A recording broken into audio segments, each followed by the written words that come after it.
안녕하세요, 해공호정입니다. 자, 카카오 네이버 카카오 오늘도 두 종목 함께 보도록 하겠습니다. 자, 우리 카카오 네이버 다소 오늘 아쉬운 모습입니다. 자, 우리 명절까지 그 연휴 기간 내내 미국 증시는 그래도 좀 양호했었죠. 그럼에도 불구하고 우리 한국 증시가 오늘 흐름상으로는 그닥 좋지는 않았습니다. 물론 이제 뭐 코스피 지수, 코스닥 지수 좀 차이가 있고요.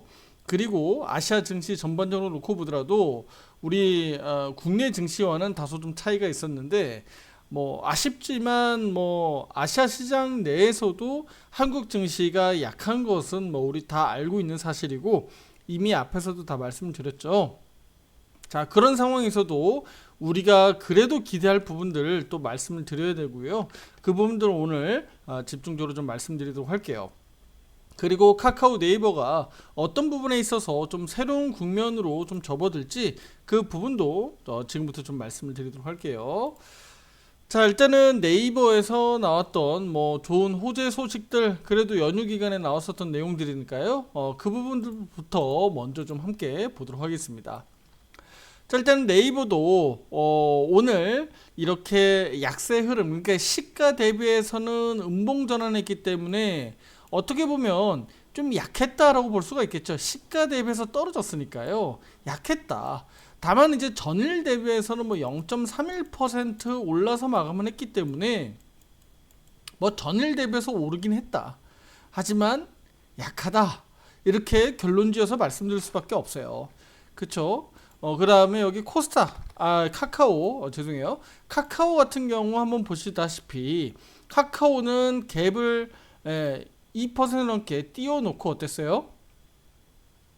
그리고 나서 이렇게 길게 장대 음봉을 만들면서 내려와 버렸어요. 네. 역시나 카카오도 마찬가지죠. 상당히 아쉽죠. 네이버도 마찬가지겠습니다만, 결국은 두 종목 모두 어땠어요? 갭 띄우고 음봉. 물론 개파락 음봉보다는 낫습니다만 갭 띄우고 음봉은 그닥 지금 좋은 상황은 아니다. 그렇게 볼 수가 있겠고 카카오 네이버를 통해서 어쨌든 뭐 위로 올라갈 때마다 자꾸 윗꼬리가 달리고 또 강하게 치고 나가지 못하는 모습은 아무래도 치고 달려야 되는 우리 카카오 네이버 입장에서는 증시가 아직은 그런 상황이 아니니까 힘이 좀 매우 약하다라고 좀 볼 수가 있어요. 그러면 그 기간 동안에 우리 연휴 기간 동안에 호재가 나왔던 내용들을 한번 좀 짚어보면요. 사우디아라비아입니다. 추가적으로 이제 MOU를 이제 맺었다라는 내용인데요. 데이터 인공지능 청이라고 해서 우리 그 사우디아라비아 이 부분과 우리 그 MOU를 체결을 했다라는 소식들입니다. 그래서 실제 뭐 데이터 센터 솔루션이라든가 클라우드 플랫폼, 뭐 지능형 뭐 로봇 관련돼 있는 부분들을 전반적으로 AI를 기반으로 해서 업무 협약을 좀 하겠다라는 내용들이고요. 그래서 이번 MOU를 통해서 우리 네이버는 어쨌든 중동 쪽으로 계속적으로 진출하고 있는 상황들이니까 그 부분들이 연속적으로 좀 잘 나왔다라고 좀 보시면 될 것 같아요. 그래서 네이버의 이번 협약은 사우디 아람코와의 협력에 이어서 글로벌 AI 시장 진출을 일환으로 좀 더 우리가 긍정적으로 볼 필요가 있겠다. 그러니까 앞에서 이미 아람코와의 그 시너지 효과도 있었는데 MOU 맺은 부분들 이번에도 사우디아라비아와의 이런 업무 협약은 분명히 긍정적으로 우리가 볼 수 있다고 볼 수가 있겠죠. 그래서 네이버는 어쨌든 글로벌 시장에서 어쨌든 그 한보 두보 계속적으로 전진해 나가고 있다 이렇게 좀 볼 수가 있어요. 근데 카카오는 아무래도 해외 시장보다는 국내 시장에 좀 더 편중돼 있잖아요. 근데 이제 카카오 입장에서는 그러면 인공지능 AI 관련돼서 개발 속도가 어느 정도 수준이냐? 지금 이제 앞에서 이제 나왔었던 내용은 하반기에 좀 출시하겠다라는 내용까지 나왔고 이 부분들이 바로 개별적인 앱의 형태로 출시할 예정이다. 자, 이 내용까지도 제가 앞에 영상에서 다 말씀을 드렸었던 내용들인데 다시 한번 좀 말씀드리면 물론 이 부분도 역시나 제가 전망을 한 겁니다. 투자 여러분들 이거는 뭐 카카오 측에서 얘기한 게 아니에요. 자, 이렇게 앱의 형태로 내놓는 이유에 대해서 말씀을 좀 드렸는데 카카오톡 이용하고 계신 분들 다들 아시겠지만 카카오톡 장애가 진짜 수시로 나오잖아요. 툭 하면 PC 버전 장애고 뭐 우리 카카오톡 모바일 버전도 마찬가지겠습니다만 툭 하면 자꾸 장애가 나오거든요. 그런데 우리 인공지능과 관련된 이 AI 모델을 우리 카카오톡 그 플랫폼과 접목시키는 과정에서 지속적인 장애가 자꾸 발생되면 어떻게 될까요, 투자 여러분들? 이거는 인공지능 AI 개발하다가 카카오톡마저도 그쵸, 잘못하면 큰일 나는 상황들이 벌어지겠죠. 네, 그러니까 거기에 대해서 우리가 서버에 대한 어떤 불확실성들이 발생될 수밖에 없는 거예요. 그러니까 쉽게 얘기하면 우리 인공지능 AI 관련된 부분들을 서비스하거나 이용하기 위해서는 상당한 규모의 서버라든가 데이터 센터가 필요하고 아주 큰 규모의 전력 에너지들을 먹는다 이런 내용들을 많이 들어보셨잖아요. 실제로 이런 카카오톡도 우리 인공지능 AI를 바로 접목시키는 과정에서 장애가 발생되지 않을 거다라는 보장을 할 수가 없는 거야. 지금도 장애가 이렇게 수시로 발생되고 있는데, 그러니까 카카오 입장에서는 어떻게 했을까요? 리스크를 해지하기 위해서는 일단은 개별 앱으로 출시를 해놓고 실제 인공지능 AI 모델에 대해서 얼마나 긍정적으로 잘 돌아가는지, 그리고 수요는 어떤지 여러 가지 우리가 좀 시장에서 그런 것들을 점검해야 되겠죠. 그래서 안정성을 좀 더 도모하고 실제로 수익화 모델로 어떻게 갈 수 있을지를 여러모로 테스트를 좀 할 거 아닙니까, 그렇죠? 여러모로 테스트를 하겠잖아요, 그렇죠? 그리고 나서 어떻게 될까요? 그리고 나서 우리 카카오톡하고 AI하고 일부 좀 섞어가면서 퓨전하면서 이제 시너지 효과를 좀 키울 수 있는 방법대로 가겠죠.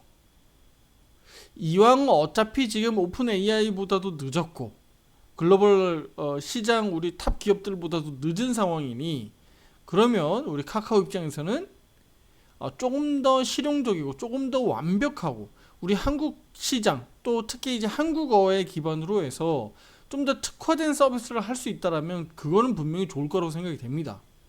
네, 특히 카카오톡이라고 하는 아주 특수한 이 앱을 우리 한국에서 수천만 명이 이용을 하고 있기 때문에 그 부분에 대해서는 분명히 카카오가 장점을 잘 활용할 필요가 있다.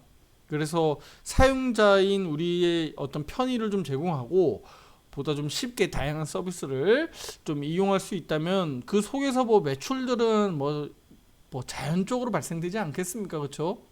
그 부분이 우리가 이용하는 핀테크가 됐든 그 안에서 우리가 그 상품들을 구매하는 그런 선물하기 기능이라든가 단순히 우리 카카오톡 내에서 쓰고 있는 그런 언어라든가 다 마찬가지가 될 것 같습니다. 그런 부분에 있어서 여러 가지 우리가 어떤 매출과 결부시킬 수 있는 수익화 모델을 만들 수 있다고 좀 생각이 되고요. 결론적으로는 뭔가 좀 차등화를 두겠죠. 그런 식으로 해서 분명히 가능성은 열어둬야 된다. 그렇게 긍정적으로 좀 보고 있습니다. 그러니까 지금 이 상황에서는요, 부정적인 것보다는 긍정적으로밖에 볼 수가 없겠죠. 왜냐면 너무 안 좋은 상황에서 지금까지 이렇게 안 좋아졌는데 얼마나 더 우리가 안 좋아진 것을 우리가 예측하기보다는 이제는 앞으로는 좀 좋아질 것을 예측하는 게 더 맞지 않겠느냐라고 저는 말씀드리고 싶어요. 자, 실적 한번 볼게요. 연간 실적입니다. 2021년도 5조 9천억, 그 다음에 2022년도 6조 7천억, 그 다음에 2023년도 7조 5천억, 그리고 올해가 8조 2천억 정도 지금 전망치가 나와 있어요. 매출입니다. 영업이익은 6천억이 좀 안 되죠. 그쵸? 21년도 5,800억, 5,600억, 그 다음에 4,600억, 2023년도에, 그리고 2024년도 올해는 5,600억 정도. 그러면 따지고 보면 작년에 4,600억 정도로 안 좋았었던 상황들을 좀 제외하더라도 보면 6천억 좀 안 되는 수준, 그러니까 한 5,500억에서 6천억 정도 사이 정도 규모가 지금 어떻게 되나요? 이게 지금 매출은 증가하는데 영업이익은 정체잖아요. 영업이익은 정체잖아요. 그러니까 매출은 증가하는데 영업이익이 정체라는 얘기는 뭐예요? 영업이익률이 떨어지고 있다고 봐야 되잖아. 그 얘기는 무슨 얘기예요? 장사를 잘 못하고 있다. 우리가 이렇게 해석해야 되는 거잖아요. 쉽게 얘기해서 우리가 100원 장사해가지고 한 10원, 15원 남기면 그래도 잘하는 건데 지금 그게 아니라 뭐 8원, 7원, 6원 이런 식으로 그 영업이익률 자체가 자꾸 떨어지고 있다는 거예요. 그래서 이 부분들이 앞으로 해결해야 될 숙제다. 카카오 입장에서는. 그래서 올해 8조 2천억, 뭐 내년에는 뭐 9조 정도 될 것 같고요. 뭐 2026년도 그 이후에는 뭐 10조 이상으로 넘어갈 수 있겠죠. 근데 이 속도를 좀 더 빨리 올려야 된다. 매출의 규모를 빠르게 10조 규모로 좀 올려야 될 것 같고요.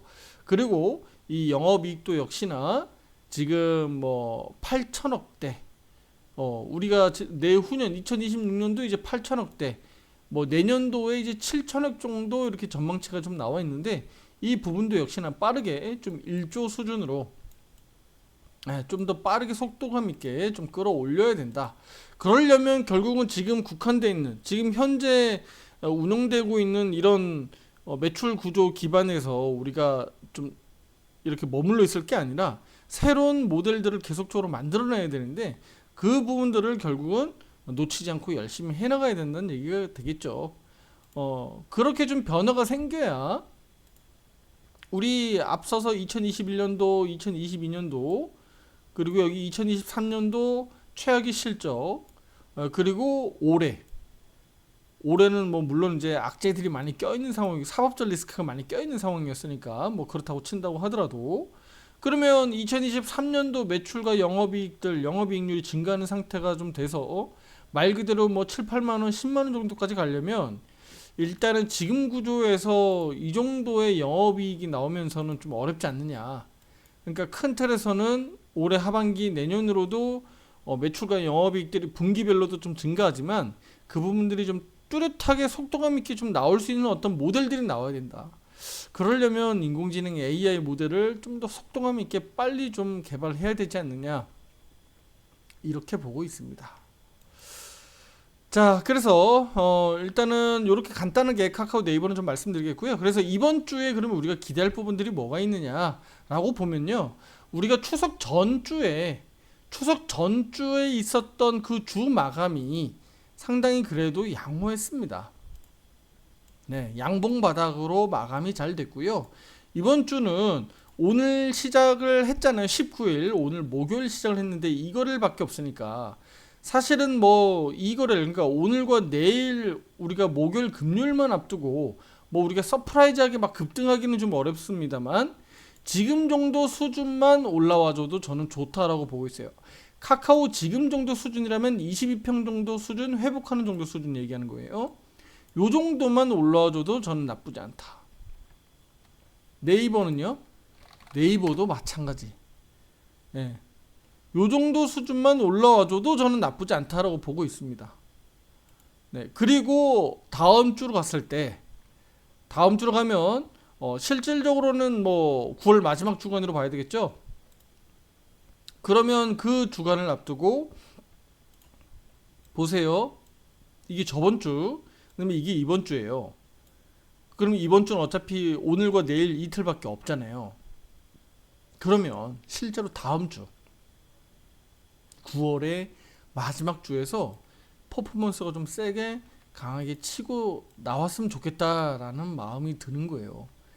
그런 욕심을 저는 투자 여러분들에게 말씀드리고 싶어요. 이렇게 흐름들이 나와줘야 됩니다. 이런 흐름들이.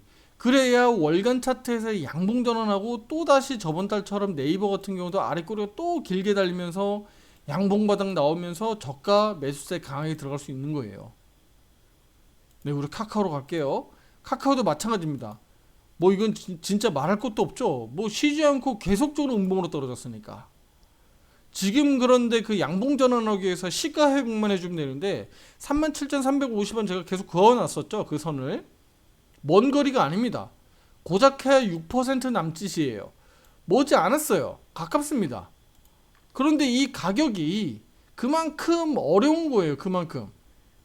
멀지 않지만 회복해주면 그만큼 다음 달 강하게 치고 나갈 수 있는 요인이 되지만 그렇지 않으면 또 힘들어질 수 있으니까 지금 입장에서 우리 카카오 입장에서는 주간 캔들로 놓고 보면 마찬가지예요. 이번 주는 내일 이제 하루 남았으니까 시가 정도 수준 회복해줘도 더할 나위 없이 좋다. 이렇게 좀 말씀드리겠고요. 다음 주로 가면서 우리 그 카카오도 역시나 이렇게 연속적으로 좀 양봉 치고 나오면서 37,350원대를 좀 넘어가는 수준으로 좀 나와서 월간 차트에서 우리가 양봉 전환을 좀 기대하는 겁니다. 네. 그렇게 되면 어떻게 될까요? 여기가 결국은 양봉 바닥이 된 거고, 여기가 5위평 넘어가면서 저가 매수세가 유입될 수 있는 흐름들이 나타났던 거고요. 그러면 이번 주 내일 하루 앞두고 뭐 크게 변동성 없이 잘만 버텨주면 다음 주로 이거 추가 상승 기대해 볼 수 있다라는 겁니다. 네, 그러면서 어떻게 될까요? 카카오 네, 단기적으로는 여기 지지력을 보였었던 구간들로 다시 올라가게 되는 거죠. 그러면 실제로는 여기 전저점이 깨졌지만 빠르게 반등이 올라왔기 때문에 카카오는 다시 한번 이제 새로운 국면으로 간다. 네. 앞에서 우리가 카카오, 특히 카카오 어땠어요? 22평 기준으로 올라오면 떨어지고 올라오면 떨어지고 올라오면 떨어지고 했잖아요. 아주 쉽게 버티지 못하고 아주 쉽게 떨어졌어요. 최근에도 여기 마찬가지잖아요. 22평이 돌파됐다가 뚝 떨어졌잖아요. 지금 이 22평이 오늘 갭 띄웠다가 음봉으로 내려왔거든요. 바로 이 부분입니다. 지금 현재 미국 나스닥 선물지수 흐름이 상당히 그래도 좀 괜찮기 때문에 오늘 크게 변수가 없다 그러면 미국 증시 오늘 상승 마감해 줄 것으로 기대하고 있거든요. 오늘 밤에. 그러면 우리 카카오 네이버는요. 또 갭이 뜰 겁니다. 또 갭이 뜰 거예요, 내일. 그런데 그 갭 뜬 이후에 이렇게 오늘처럼 갭 상승 양봉 음봉이 아니라 내일은 갭 상승 양봉 흐름이 좀 나오면서 이렇게 시세가 좀 올라가 주길 기대하고 있는 거죠. 네, 그렇게 했을 때 22평이 완전히 이번 달 9월 마감을 이렇게 돌파 안착해 주는 그림으로 좀 마감만 잘해 준다 그러면 10월 달은 반드시 상승 흐름들이 세게 나올 가능성이 높다. 이건 기술적으로 우리가 그렇게 분석해서 볼 수가 있는 거거든요. 그래서 우리가 지금 어려운 국면이지만 그런 상황들까지도 우리가 염두에 두고 투자 여러분들이 좀 이 카카오 네이버를 흐름을 좀 보시면서 대응하셨으면 좋겠다라고 좀 말씀드리도록 할게요. 우리는 어차피 뭐 주식 투자하고 계신 입장이기 때문에 뭐 과거를 자꾸 얘기해봐야 의미가 없습니다. 앞으로 어떨 건데, 앞으로 좀 나아질 거냐, 앞으로 좀 바닥 잡힐 거냐, 뭐 또 세게 좀 반등 나올 수 있겠느냐, 이런 흐름들을 알아야 뭐 내가 단돈 100만 원이 됐든 500만 원이 됐든 1000만 원이 됐든 여윳돈이 생기면 좀 사볼 거 아닙니까, 그렇죠? 그런데 이건 뭐 무진장 뭐 쉬지 않고 계속 내려오다 보니까 그런 마음이 당장은 생기지 않는 거죠. 네, 어려운 겁니다, 그만큼. 그런데 지금 악재들이 다 해소되고 그 우리 카카오에 대한 사법적 리스크 이런 부분들도 해결되고 있는 입장이기 때문에 나중에 이제 이런 악재들이 불거졌을 때는 그 의미가 퇴색된다라고 말씀드렸죠. 그래서 지금부터는 오히려 그런 악재보다도 카카오의 실적 부분들 그 부분들에 우리는 주목해서 앞으로 3분기 그 다음에 4분기 그리고 이제 내년까지 이렇게 내다보면서 카카오가 바닥이 어디서 잡히겠느냐, 뭐 얼마라도 좀 비중 확대 또 신규 매수 해볼 수 있느냐, 이런 관점에서 우리가 계속적으로 지켜보자라고 말씀드린 겁니다. 아시겠죠? 기존에 아마 보유자분들은 상당히 어렵습니다. 힘들 겁니다. 최근까지 이렇게 주가가 떨어졌기 때문에 지금 카카오 보유자분들은 대부분 손실이거나 우리 그 최근까지도 매수하셨던 분들도 아마 손실일 가능성이 매우 높겠죠. 며칠 사이에 매수하지 않는 이상은요. 그래서 이런 상황들을 잘 극복해 보도록 하겠습니다. 구독, 좋아요, 알림 설정 잊지 마시고요. 다음 영상에서 더 좋은 내용으로 또 찾아뵙도록 하겠습니다. 감사합니다.